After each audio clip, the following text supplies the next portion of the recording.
1899 Netflix पे release हुई एक ऐसी सीरीज जो कि कॉम्प्लिकेटेड होने के साथ साथ काफी दिलचस्प है। हो भी क्यों ना, क्योंकि इसके पीछे डार्क सीरीज के मेकर्स का हाथ है। और ऐसे में आज की इस वीडियो में हम सीरीज के पहले 4 एपिसोड्स की कहानी को समझेंगे और इसकी अगली वीडियो 1-2 दिन में ही आ जाएगी, जहां हम बाकी के 4 एपिसोड्स के साथ साथ ढेर सारी थियरीज पे बातें करेंगे। So now with that said, let's roll the intro.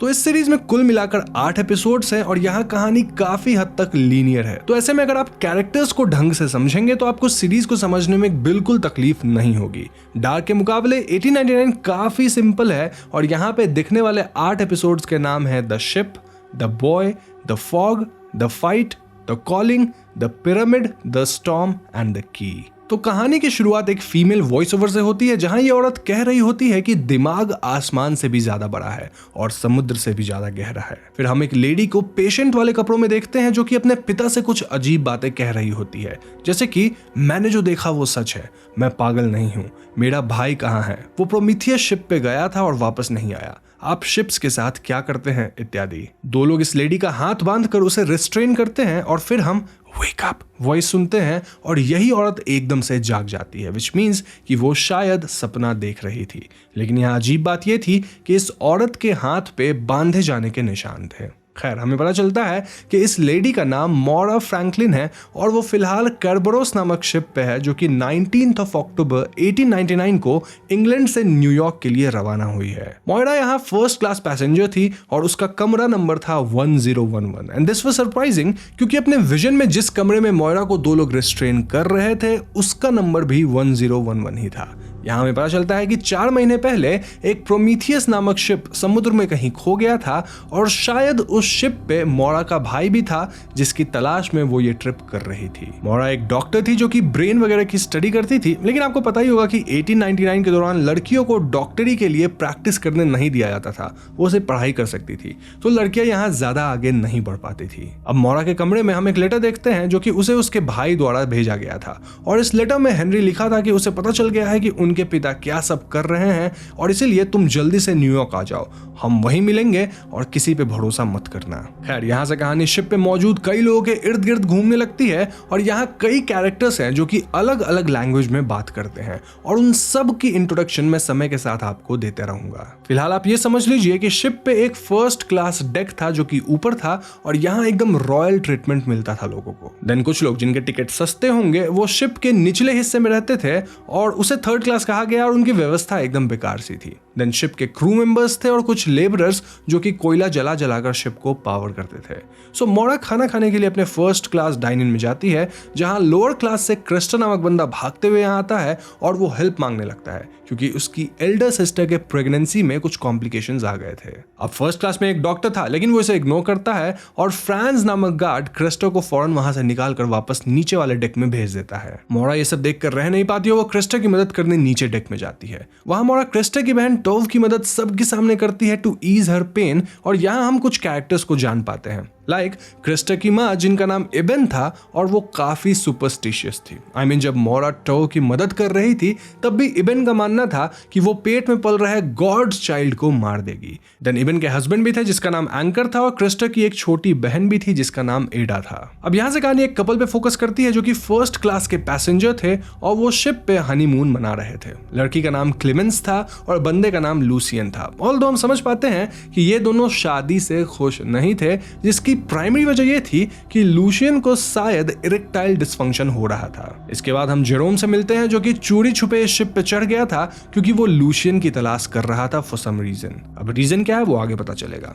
इसके बाद हम शिप के कैप्टन आइक से मिलते हैं जिनका असिस्टेंट सेबेस्टियन उन्हें बताता है कि इनके शिप को कोई अननोन मैसेजेस रिसीव हो रहे हैं जिसपे बार बार एक ही कोऑर्डिनेट मेंशन करा गया है। सो इट्स क्वाइट पॉसिबल कि ये कोऑर्डिनेट प्रोमीथियस से आ रहे होंगे और ऐसे में कैप्टन शिप का रुख मोड़कर इन कोऑर्डिनेट्स की तरफ ले जाने लगते हैं जो कि पीछे ही था। यहाँ हम एक बात नोटिस करते हैं कि कैप्टन को भी सेम तरह का लेटर मिला था जैसा हमने मोरा के पास देखा था। अब दोस्तों सीरीज में प्रोमीथियस जैसे शिप का गायब होना एक राज है and this makes us wonder कि रियल लाइफ में टाइटैनिक शिप के साथ क्या हुआ होगा। वेल, टाइटैनिक की रियल कहानी जानने के लिए आप कुकू एफएम पे the story of Titanic audio book सुन सकते हैं। आइसबर्ग से टकराने वाली कहानी तो हम सब जानते हैं, लेकिन क्या वो एकमात्र कारण था जिस वजह से टाइटैनिक डूबा, या इसके पीछे और भी कई रीजंस हैं? ये सब आप कुकू एफएम के इस ऑडियो बुक में जान पाएंगे।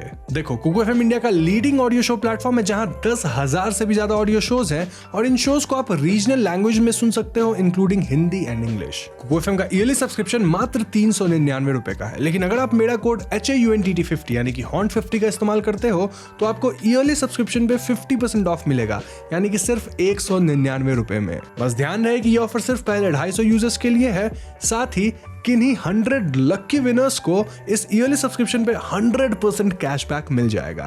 तो देर मत करो, लिंक डिस्क्रिप्शन और पिन कमेंट में है, उस पर क्लिक करो, कुकू एफएम को डाउनलोड करो एंड ऑडियो शोज को सुनो। Happy listening.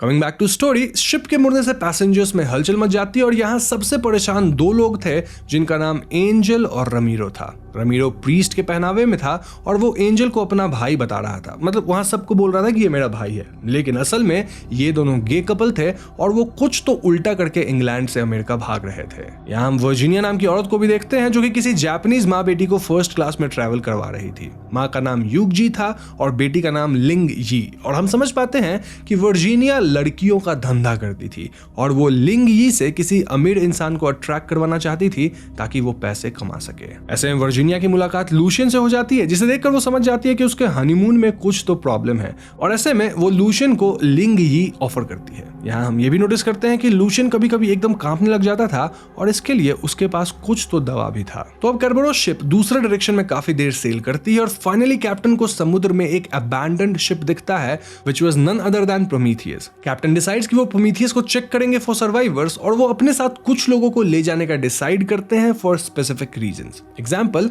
रमीरो को वो प्रीस्ट समझकर अपने साथ ले जाते हैं ताकि वहां मृत लोगों की आत्मा को या जिंदा इंसान को शांति मिले। आई मीन प्रीस्ट को देखकर यूजुअली लोग शांत होते हैं। देन मोरा, क्योंकि इनके बीच थोड़ी बॉन्डिंग हो गई थी ड्यूरिंग जर्नी। देन जेरोम, क्योंकि जेरोम उन्हें इधर उधर यूं ही भटकता मिल गया था। एंड फाइनली ओलेक नाम का एक बंदा जो कि लेबर था और वो शिप के ऊपर पाया गया था। बाकी क्रू से कहा जाता है कि वो लोग इनका इंतजार करें और अगर 1 घंटे तक ये लोग वापस नहीं आते हैं तो हेल्प बुला लें। तो ये पांचों लाइफ बोट से होकर प्रोमीथियस पे बोर्ड करते हैं और ये शिप एकदम अबैंडन्ड और बुरी हालत में था। कैप्टन को शिप पे एक हेयर बैंड जैसा कुछ मिलता है जो कि समहाउ उन्हें फेमिलियर लगता है। इस शिप का टेलीग्राफ भी टूटा हुआ था, तो आखिर मैसेज आ कैसे रहा था कर्बरोस पे। देन मोरा को एक ग्रीन कलर का बीटल, यानी कि वो कीड़ा जैसा नहीं होता है, वो दिखता है जो कि एक ड्रॉअर के डायरेक्शन में जाता है और इस ड्रॉअर को खोलने पे हम एक बच्चे को देख पाते हैं जो कि अनहार्म्ड और जिंदा था। ये बच्चा एक पिरामिड जैसी चीज मोरा को देता है और दूसरी तरफ हम 2 चीजें नोटिस करते हैं। पहली ये कि एंजल क्रिस्टर की तरफ अट्रैक्टेड था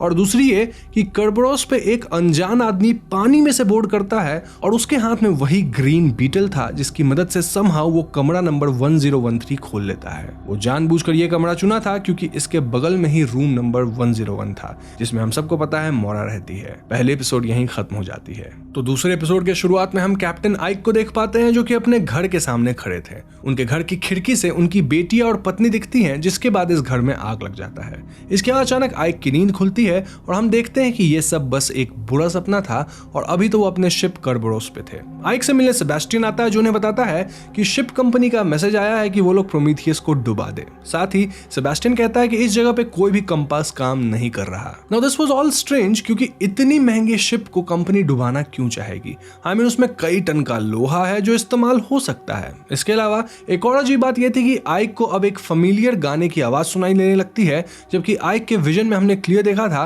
कि उसकी फैमिली और बेटियां घर में ही आग लगने से मारी गई थी। आई मीन ये जो गाना था वो उसकी बेटी ही एक गाती थी। दूसरी तरफ मोरा प्रोमीथियस में मिले बच्चे को अपने कमरे में रखती है और उससे कुछ सवाल पूछती है, लेकिन ये बच्चा किसी भी बात का कुछ जवाब नहीं दे रहा था।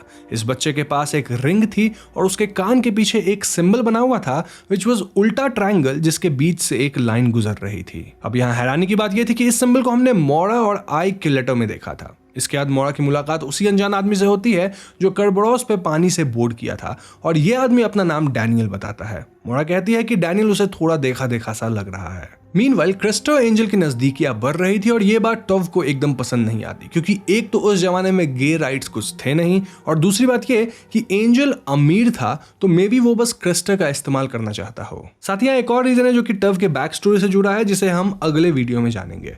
इसके बाद सीन जेरोम पे शिफ्ट होता है, जो कि चोरी छुपे लूशियन और क्लेमेंस के कमरे में एंटर कर जाता है, एंड देन वो वहां एक लीजन ऑफ ऑनर मेडल छोड़ जाता है। Coming back to captain, well उन्हें फिर से अपने पत्नी और बेटियों की हेलुसिनेशंस आती है, और यहाँ हम नोटिस करते हैं कि आइक को प्रोमीथियस पे जो हेयर बैंड मिला था वो सेम हेयर बैंड उसकी बेटियां पहनी हुई थी। साथ ही जो गाने की आवाज आइक सुन पा रहा था वो उसकी बेटी का ही एक सॉन्ग था। नाउ जब आइक हेलुसिनेशन से उठता है तो वो खुद को अजीब से खंडर टाइप जगह पे पाता है, और वहां हम उसी ग्रीन कलर के बीटल को देख पाते हैं। इस बीटल को फॉलो करके आइक लैडर पे चढ़ता है, और यहाँ वो अपने शिप के केबिन में एक सीक्रेट डोर से निकलता है जो कि ठीक उसके बेड के नीचे था। ये सारी बातें आइक को अजीब लगती है, और ऐसे में वो प्रोमीथियस में मिले बच्चे को धमकाता है कि वो सब कुछ सच बताए, लेकिन मोरा आइक को रोकती है। आइक का कहना था कि इस शिप पे कुछ तो गड़बड़ चल रहा है, लेकिन मोरा आइक को अपने आप को संभालने कहती है। दूसरी तरफ रमीरो को पता लग जाता है कि एंजल क्रिस्टो पे लाइन मार रहा है, और ऐसे में इनमें बहस होती है। बहस के दौरान ये दोनों इंटीमेट भी होते हैं, और यहाँ से सीन जेरोम पे शिफ्ट करता है। जेरोम की मुलाकात क्लेमेंस से होती है,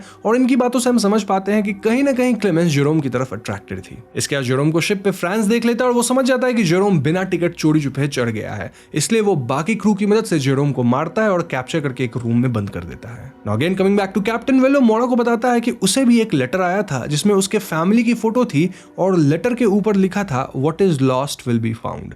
कैप्टन आइक को पता नहीं था कि ये लेटर उन्हें किसने भेजा है, लेकिन वो इतना जरूर समझ गए थे कि प्रोमीथियस का उनके परिवार से कुछ तो लेना देना जरूर है, इसीलिए वो प्रोमीथियस को अपने शिप से टो करके वापस इंग्लैंड ले जाएंगे। नाउ ऑफ कोर्स कैप्टन के इस डिसीजन से पूरे शिप पे कोई भी खुश नहीं होता, लेकिन कैप्टन किसी की एक नहीं सुनते और वो प्रोमीथियस को टो करके इंग्लैंड ले जाने लगते हैं। हम क्लियरली देख पाते हैं कि फ्रांस स्पेशली कैप्टन के डिसीजन से खुश नहीं था और वो उनके अगेंस्ट जाने की सोचने लग गया था। वहीं हम सेबेस्टियन को भी देखते हैं जो चोरी छुपे टेलीग्राफ से मैसेज रिसीव कर रहा था जिसमें सिर्फ ट्रायंगल्स बने हुए थे, आई मीन उल्टे सीधे ट्रायंगल्स। दूसरी तरफ डैनियल फिर से अपने हाथ से ग्रीन बीटल को छोड़ता है और ये बीटल एडा को दिखता है। एडा इस बीटल का पीछा करते हुए ऊपर आती है जहां वो डैनियल को देखती है। इसके बाद हमें डायरेक्ट दिखाया जाता है कि एडा मृत पाई गई और शिप पे सभी लोग इससे एकदम परेशान हो जाते हैं। एपिसोड के एंड में हम देखते हैं कि शिप पे हो रही सारी एक्टिविटीज को कोई तो अपने मल्टीपल स्क्रीन्स पे मॉनिटर कर रहा था। Now coming to third episode, well start में हम पानी में वुडन कंटेनर को गिरते देखते हैं और इसके अंदर लिंगी फंसी हुई थी। लिंगी डूब रही थी और इसके बाद वेकअप साउंड के साथ हम लिंगी को उठते हुए देखते हैं जो कि शिप पे अपने केबिन में थी और उसे ये नाइट में आया था। देन वो तैयार होकर डाइनिंग एरिया में जाती है जहां उसकी माँ थी और साथ में वर्जीनिया भी थी। वर्जीनिया लिंगी को अपने कमरे में मिलने बुलाती है और यहाँ से सीन एडा के मृत शरीर पे फोकस करता है जहां डॉक्टर का कहना था कि उसके ऊपर ना तो किसी तरह का फोर्स यूज करा गया है ना ही पॉइजन, यानी कि एडा की मौत नेचुरल तरीके से हुई है। हम देख पाते हैं कि नीचे रहने वाले पैसेंजर्स को अब तक पता ही नहीं था कि एडा मारी जा चुकी है और एडा का परिवार उसे ढूंढने में लगा हुआ था।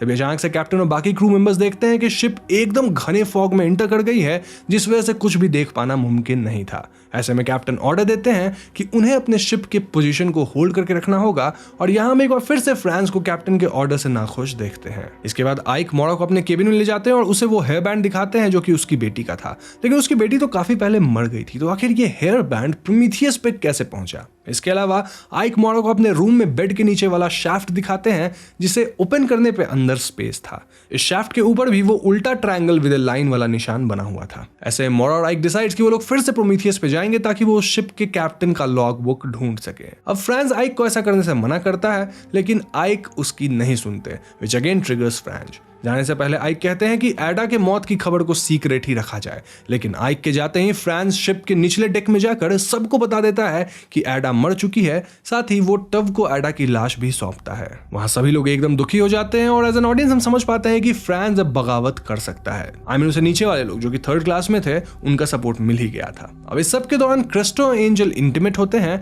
वहीं सेबेस्टियन को हम एक अजीब से स्विच बोर्ड के पास देखते हैं जिसमें रेड बटन के अलावा 2 और स्विच थे जिनमें सीधा और अपसाइड डाउन ट्रायंगल ड्रॉ किया गया था। सेबेस्टियन इसमें कुछ पैटर्न वगैरह प्रेस करने लगता है विच वॉज वेरी स्ट्रेंज। हम समझ पाते हैं कि वो पैटर्न उसे टेलीग्राफ मशीन से ही ही मिला था। यहाँ से सीन लिंग यी पे फोकस करता है, जहां हम समझ पाते हैं कि लिंग यी की मॉम मोस्टली प्रोस्टिट्यूशन में थी और वो लिंग के लिए अलग जिंदगी चाहती थी, जहां लिंग एक परफॉर्मर बन सके। लेकिन लिंग को बाहर जाना था और ये सब कस्टम्स फॉलो नहीं करना था, इसीलिए वो इस शिप पे आई एंड देन वर्जीनिया की वजह से वो भी शायद प्रोस्टिट्यूशन के धंधे में आ सकती है। यहाँ फ्लैशबैक में हम देख पाते हैं कि ओरिजिनली लिंग की बहन शिप पे जाने वाली थी, लेकिन लिंग के कारण ही उसकी बहन मारी गई, जिस वजह से लिंग शिप बोर्ड करी इंस्टेड ऑफ हर सिस्टर। दरअसल हुआ ये था कि लिंग को शिप पे जाना था, इसलिए वो अपनी बहन को नींद की दवा दे दी।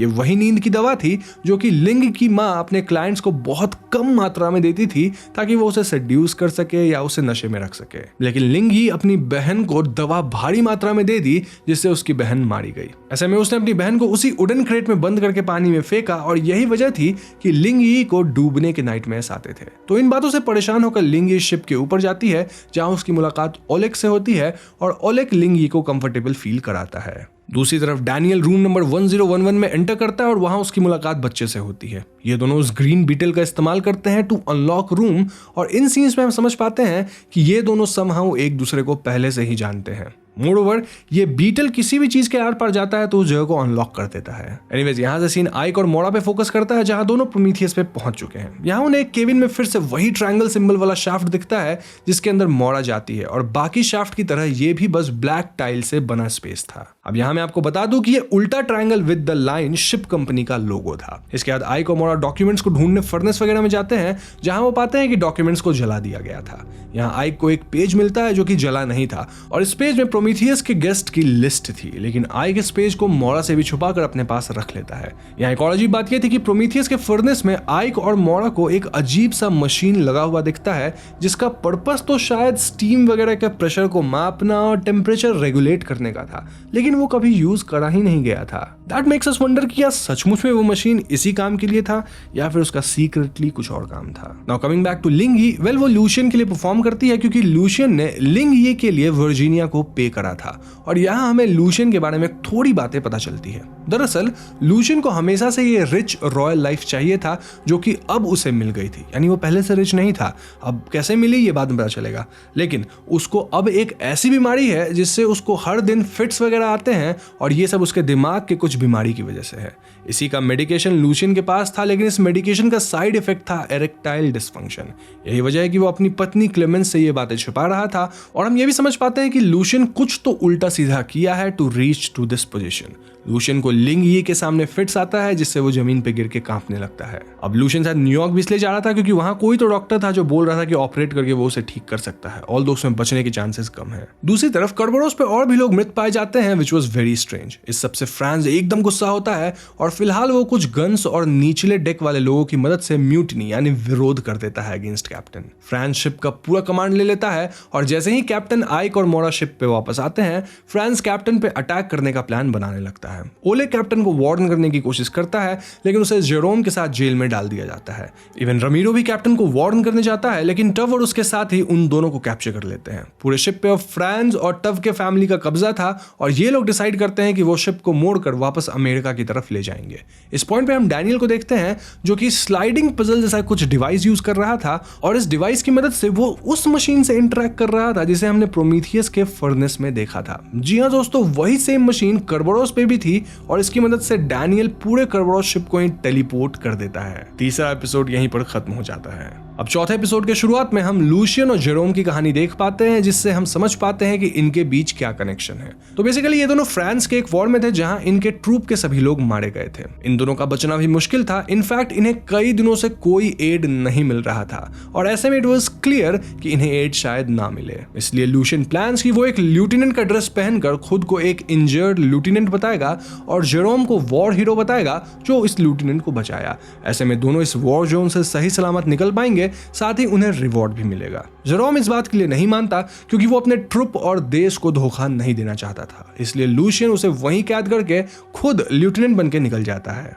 इनफैक्ट वो जेरोम को एक डिजर्टर भी घोषित कर देता है। यही वजह थी कि लूशियन को अब रॉयल्टी, पैसा सब कुछ मिल चुका था, लेकिन अब उसे एक ऐसी बीमारी हो गई थी जिससे उसे फिट्स आते थे and you can call it Karma. Now Jerome भी वॉर जोन से किसी तरह निकल पाया और इसलिए वो लूशियन के पीछे पड़ा था ताकि वो उसका सच सबके सामने लाए या फिर उसे बदला ले सके। एनीवेज, एक बार फिर से वेकअप शब्द के साथ जेरोम उठता है और वो ये पास्ट सपने में देख रहा था। यहाँ मैं आपको बता दूं कि ये लोग जो सपने में देखते हैं वो एक्चुअल में उनका पास्ट था। तब यहाँ फ्रांस उसके आदमी आते हैं और वो जेरोम और ओलेग से उन लोगों की लाशें फेंकने कहते हैं जो कि शिप पे मृत पाए गए थे। इस पॉइंट पे फ्रांस पूरी तरह से कंफ्यूज था क्योंकि उनका शिप एकदम से टेलीपोर्ट होकर कहीं और ही आ गया था और अब उनके शिप के आसपास प्रोमीथियस था भी नहीं। इनका कॉम्पास काम करने लग गया था और पता करने पे वो जान पाते हैं कि वो लोग ठीक उसी जगह पहुंच गए थे जहां वो 3 दिन पहले थे। दूसरी तरफ थर्ड क्लास में रहने वाले लोग पूरे शिप का कंट्रोल लेके फर्स्ट क्लास वालों को उनके कमरे में बंद कर रहे थे। ये लोग सेबेस्टियन को कैप्चर करते हैं जो इन्हें कहता है कि शिप पे कत्ल वगैरह उस बच्चे के आने के बाद शुरू हुआ है।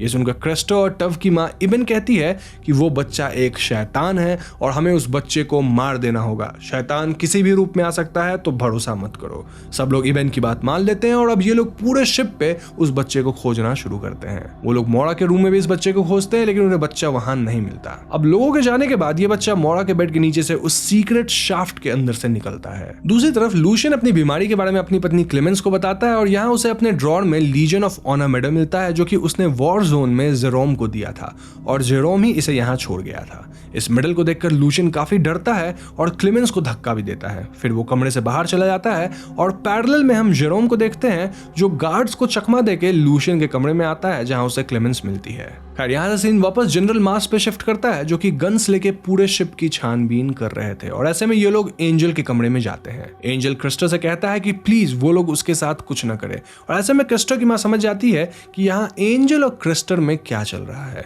वो क्रिस्टर को भड़काती है गॉड के नाम पे और क्रिस्टर भी एंजल के मुंह पे थूक के उसे कमरे में बंद करके निकल देता है। दूसरी तरफ मोरा इस बच्चे से फिर से पूछती है कि यहाँ आखिर चल क्या रहा है, लेकिन बच्चा कुछ भी नहीं बोलता। इनका कमरा बाहर से लॉक्ड था लेकिन ये बच्चा अपने हाथ से वही ग्रीन बीटल निकालता है जिसके डोर के उस पार जाते ही डोर अपने आप अनलॉक हो जाता है। फिर ये बच्चा मोरा को लेकर इस बीटल का पीछा करता है और पैरेलल में हम देखते हैं कि आइक और रमीरो भी किसी तरह खुद को आजाद कर लिए थे। ये दोनों क्लेमेंस और जेरोम से मिलते हैं जो कि इनके हैंडकप्स खोलने में मदद करते हैं, जिसके बाद ये लोग लाइफ बोट से यहाँ से भाग निकलने का प्लान बनाते हैं। तब तक मोरा और वो बच्चा भी इन तक पहुंच जाते हैं लेकिन इन सबको भागते क्रिस्टर देख लेता है जो कि सभी लोगों को यहाँ बुला लेता है। ये लोग जेरोम के हाथ पे शूट कर देते हैं और बच्चे को कैप्चर करके ले जाते हैं। इस पॉइंट पे हम देख पाते हैं कि क्रिस्टर और उसकी मां पूरी तरह ब्रेन वॉश थी, वहीं टव और उसके पिता कहीं ना कहीं ये शैतान वाली बात को नहीं मान रहे थे। I mean, इन दोनों को बच्चे से लेकर थोड़ी सहानुभूति थी। खैर इवन फ्रांस, क्रिस्टर और बाकी लोगों के साथ बच्चे को शिप के ऊपर लाती है एंड शी डिसाइड्स कि वो बच्चे को समुद्र में फेंक देगी। वहीं कैप्टन और उनके सपोर्ट वाले लोग ऐसा नहीं चाहते थे, इसीलिए इन दोनों ग्रुप्स के बीच लड़ाई होती है। इस लड़ाई में इंजर्ड जेरोम भी था और मोरा के लाख कोशिश करने के बावजूद इवन बच्चे को शिप से पानी में फेंक देती है।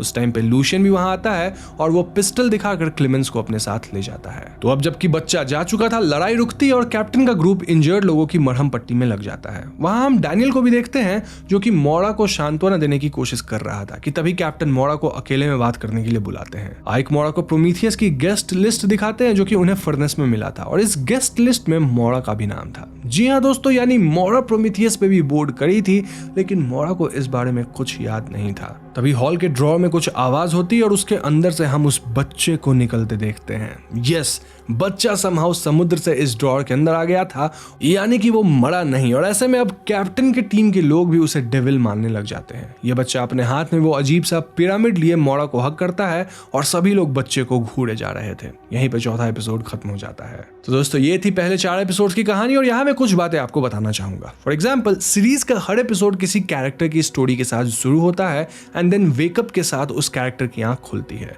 हर एपिसोड में हम उन कैरेक्टर्स की पास्ट स्टोरी जान पाते हैं जिससे चीजें और क्लियर होती जाती है। सीरीज में हम वो उल्टा ट्रायंगल विद अ लाइन वाला सिंबल कई जगह देखते हैं, लाइक लोगों के ड्रेस पे, कैरेक्टर के झुमके पे, कारपेट्स पे, शैफ्ट्स पर इत्यादि। पहले 4 एपिसोड्स तक एक बात तो क्लियर है कि ये सब किसी तरह का लूप लग रहा है क्योंकि मोरा प्रोमीथियस पे भी थी और इस लूप के बारे में बच्चे को जरूर पता है, तभी वो इसका इस्तेमाल करके हमेशा बच जा रहा है। अब एक्चुअल में यहाँ क्या चल रहा है वो तो अगली वीडियो में आपको क्लियर होगा, जिसमें हम बचे 4 एपिसोड्स के साथ साथ ढेर सारी थियरीज पे भी चर्चा करेंगे।